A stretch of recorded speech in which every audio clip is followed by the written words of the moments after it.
All right, so we had a riveting game this past Sunday night, commentated by who else but the legendary Chris Collinsworth, between the Baltimore Ravens and the Cincinnati Bengals. As we all know, the Ravens ultimately prevailed 17-16. It was a nail biter, and we have a Cincinnati Bengals fan, and I mean I could somewhat call him a Baltimore Ravens fan, but more so a Lamar Jackson supporter on the show too. And then somebody, right here who has opinions of his own. So it's going to be an interesting debate, and let's start with the Cincinnati Bengals fan himself. Actually, we're going to start with Tray. Sorry. Yeah, actually, yeah. Let's start with Trey because he's the one who got a lot to say. He won. Let's Let the start. winner take the floor.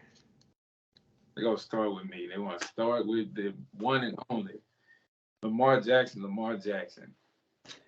First, coming into this game against the Bengals, I expected it to be a nail biter. I'm not going to sit here and just blatantly disrespect the Bengals, but the Bengals are not the same Bengals of last year. The confidence, the ability to score whenever. I think that high horse from the Super Bowl is gone. Not to disrespect the organization, but with my Ravens, I don't have much room to talk, but this still speaks on how dynamic Lamar Jackson is. No matter what nobody says, to me, he is just a dynamic football player because even with through the 5 weeks in the NFL season, playing the Jets and then the close one in Miami, that was Miami at their full strength, and Lamar played his ass off. Leaving Miami, going to New England. New England was a big win. Leaving New England, and then I'm losing track of thought thinking about Lamar Jackson. But this is week 5 going against the Bengals. I give Lamar Jackson a B+ for this game, man. It's like it's a nail biter. Like I said before the show started, I feel like Lamar Jackson is the only quarterback in the NFL that's not allowed to win ugly. When he wins ugly, it's just always about how bad he played and not what he did, throughout him playing so horrible to still for his team to prevail. If Josh Allen did it, if Patrick Mahomes did it, Tom Brady hasn't been winning cute all year, but a win is a win. It's nobody still questions whether he's great or not in his position. So it's like the Lamar disrespect is just too much for me. And again, I'm a Lamar fan. And I'm still going, he didn't play the best football, but he played enough. And then that last drive at the end for JT, GOAT JT, to win the football game, that was a good drive.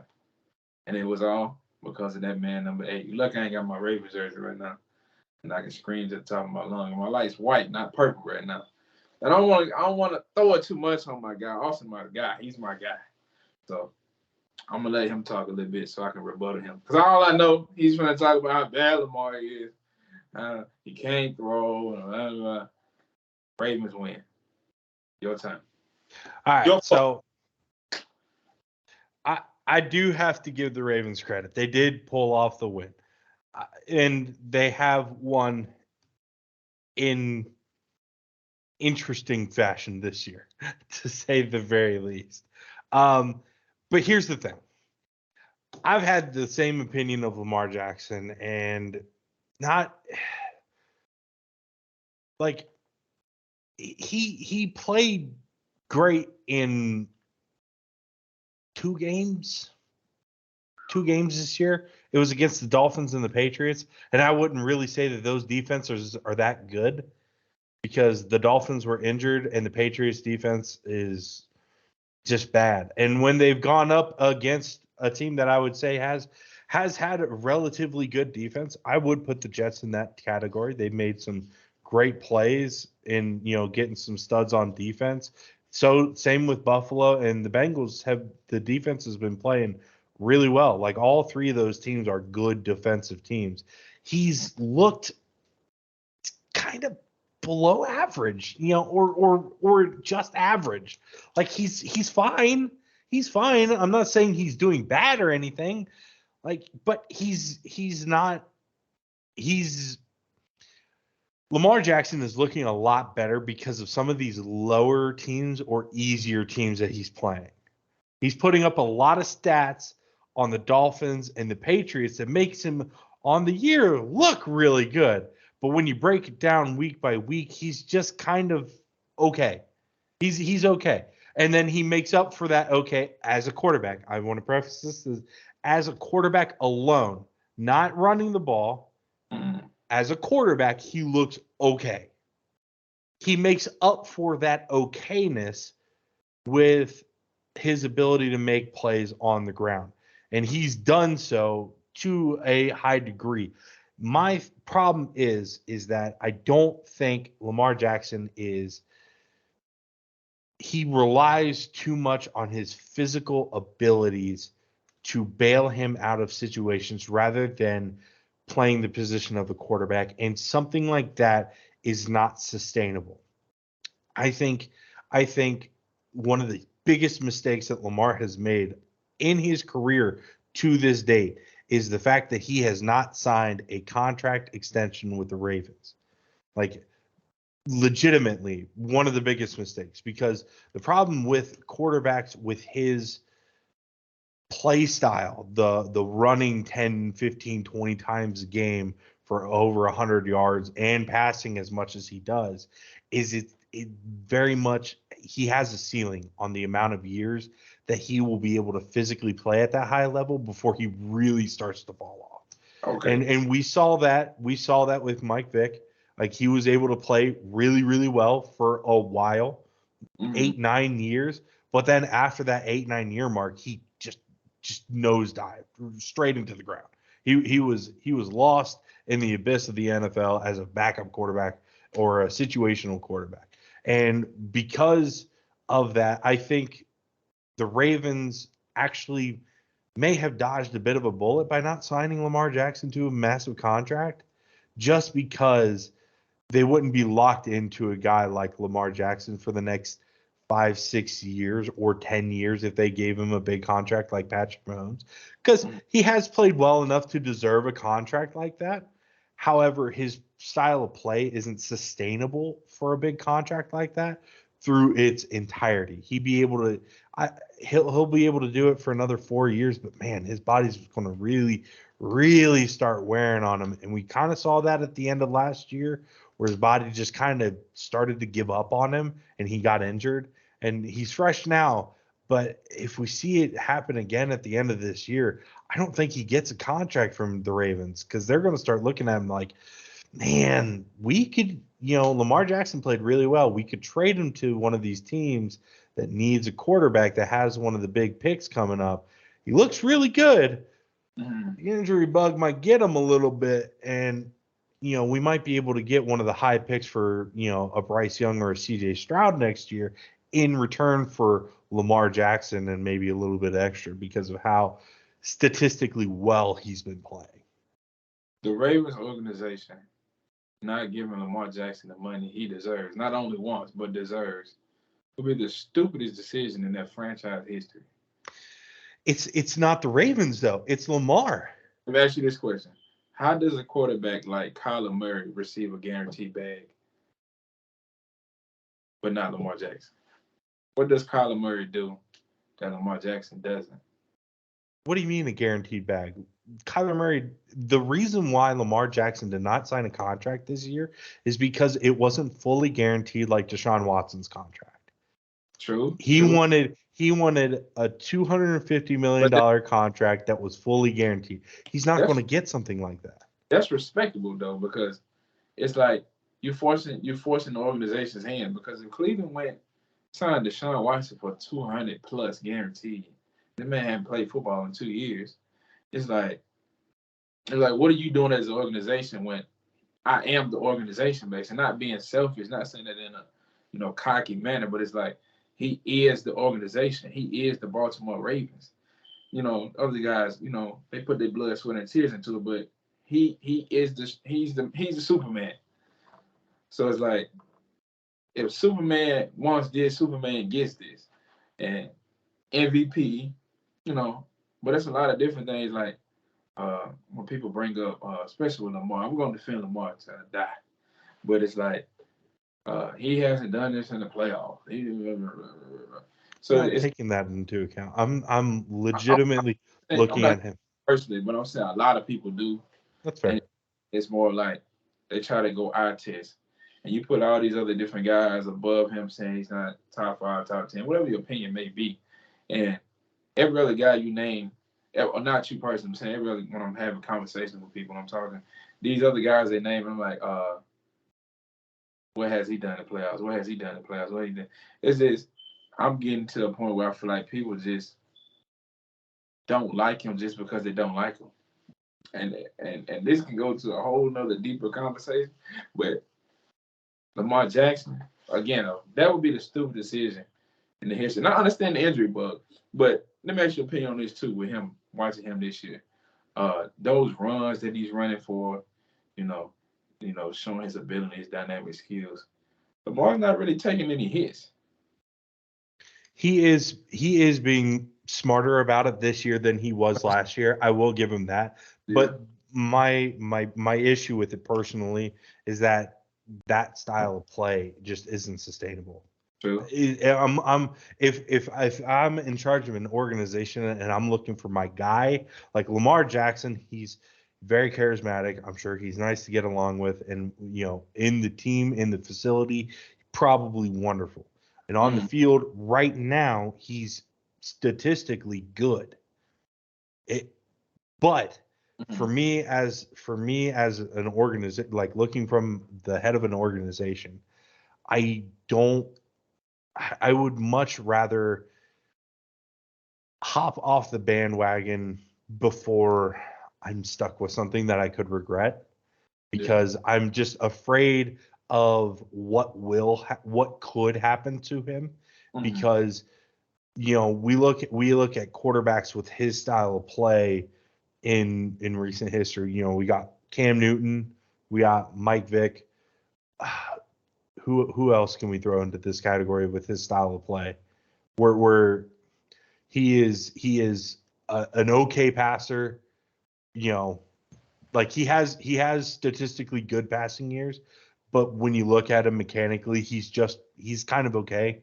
He just does enough to get by passing, and he hits big plays, which helps to increase his stats. Because I would say Mike Vick, he had statistically good years where he was a great passer, or looked at as a great passer. However, mechanically, he's probably not the best passer out there.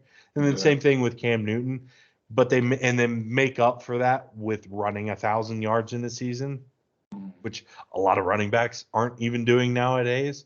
So something like that to me isn't sustainable and puts a short shelf life on him, unless I start to see his mechanics get better, and just looking at him as a passer, being able to read the field, and then his throwing mechanics look more solid, more fluid, and just that looks better rather than just, because he is, even watching the game this past weekend against the Bengals, like there were a couple times where his receivers really bailed him out, like especially Mark Andrews.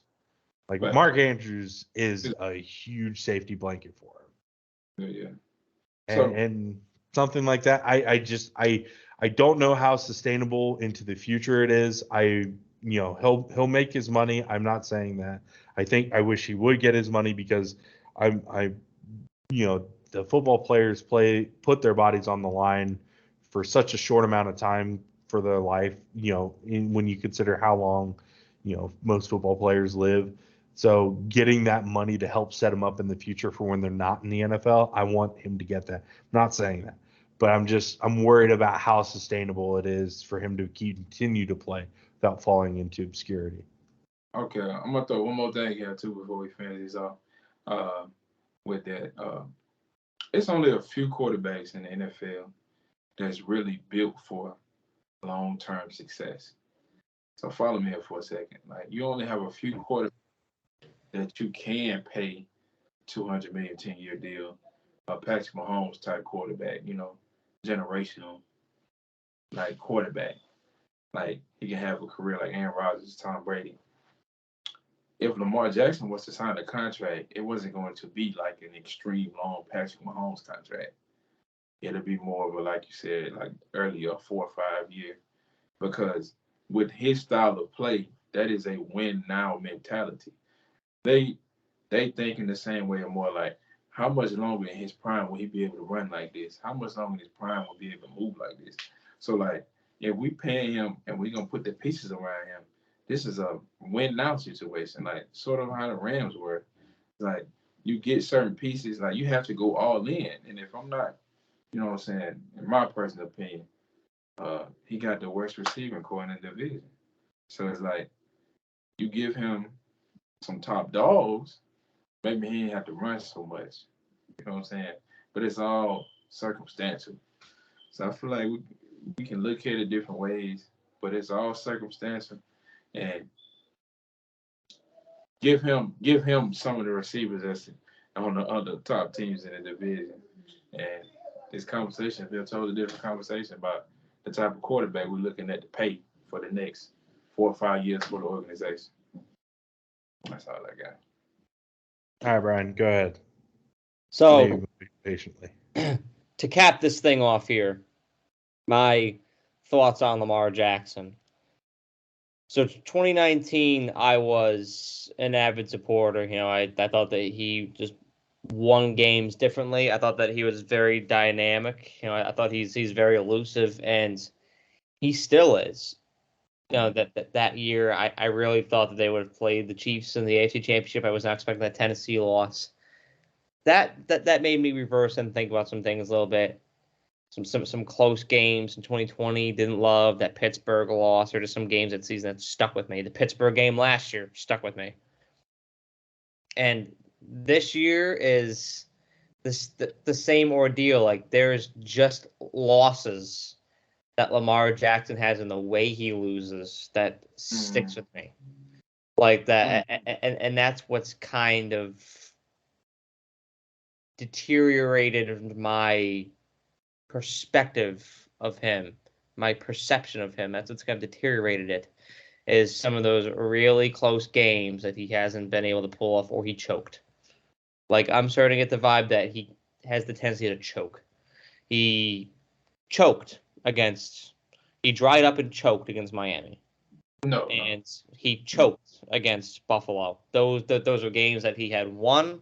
Those are games that he had in the bag. Those were games that Patrick Mahomes and Tom Brady would have finished. And he choked. So my eyes just can't unsee that. Like, as much as I genuinely like Lamar, and I genuinely wish the best for him. I think that he's worth. You pay Kyler Murray $46.1 million. I think Lamar has every right in the world to walk in the general manager's office, into Eric DeCosta's office, and say, I'm worth 48.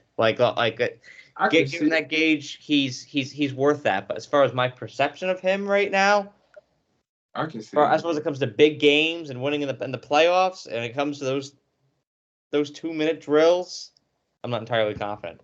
I can see exactly where you're coming from saying that situation, especially with Miami, the Miami game. Yeah. But normally in the National Football League, if you put up 38 points, you usually win, unless you team that or unless you're playing a team that's just extremely as dynamic as you, and like Miami was. But Lamar Jackson didn't give up 4 touchdowns in the fourth quarter. You feel what I'm saying? It's more of that. It's like he could have did more offense to seal the game, but it's like 4 touchdowns in the fourth quarter isn't his fault. Or even now the Buffalo game, that last play call was questionable to me. Like, why go for that? That to me, that's also not a quarterback's fault. That's a coaching problem. Like, go for the field goal. You have the best field goal kicker in the world. Your defense been playing great all game. Why try to go for a touchdown to give him a chance to win the football game? Because just like they went down and only scored a field goal to win the game. It's like, that's an overtime game. And you can do the same thing over and over again. But there's a lot of different aspects that go in, especially when we're talking about the Ravens. So, yeah. But glad they beat the Bengals. I'm mad they didn't beat the Dolphins. So I got a little bragging rights on Austin for a little while. Zeke still get to talk shit at me till the season over with. But you know. Let me run something by you real quick about the questionable play call. Do you think they're trying to build themselves an excuse to hop off Lamar Jackson if you ask for too much money? I can see where you're going with that. I can look at it as more of a test. I can see it like being an undercover test, like the organization testing him, as far as like putting Listen, him in. like they go like, hey, we're willing to give you this much money, but you're asking for a lot more. Let's look Yeah, back at what you've done in those yeah, clutch up situations for us. You kind of faltered on those a bit, and like they're kind of putting him in a shitty situation to make him look possibly a little worse than what he is. yeah. So they can have reasoning for not paying him.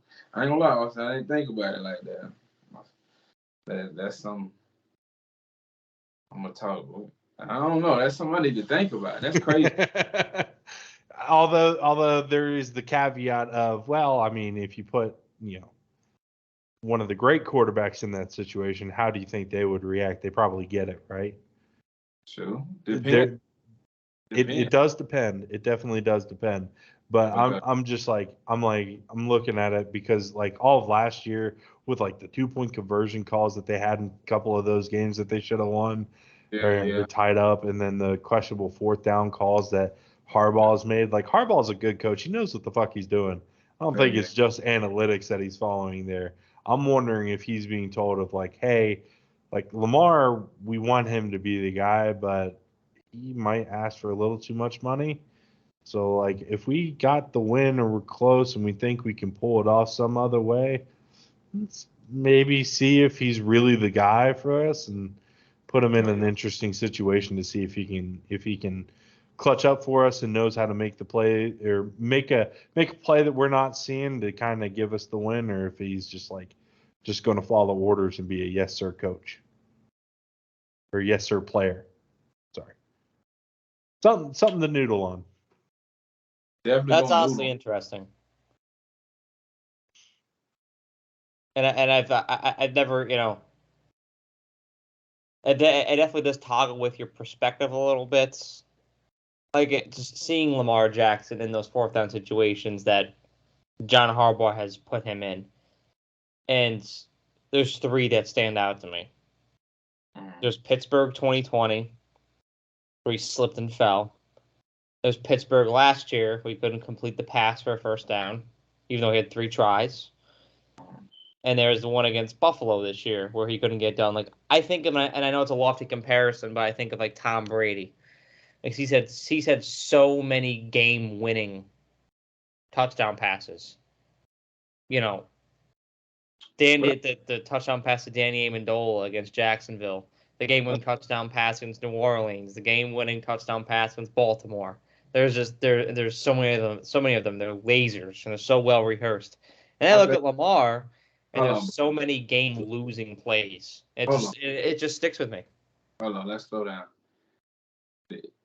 It would be wrong for me to even sit here and let you do that because it's unfair to even utter any other quarterback's name with Tom Brady. Like Tom Brady is here, and the best of the best that's after him is here. As far as like prime and career-wise clutchness, it's like. If you put him on a scale of Tom Brady, of course he looks like he don't even supposed to. And I mean that's why I said it. It's like a lofty comparison. Like it definitely is a lofty comparison. But just to illustrate what I'm saying, like, well, if you want to make that kind of money, you gotta execute sometimes in those times against good football teams. I mean, we can even put them up against the greats of today. Talking about. Josh Allen. Well, maybe Josh Allen's not the best one, but Patrick Mahomes. Lamar is wanting to be on that level of Patrick Mahomes paid quarterbacks, right? And Patrick Mahomes is the clutchest of quarterbacks that's come into the NFL in recent memory.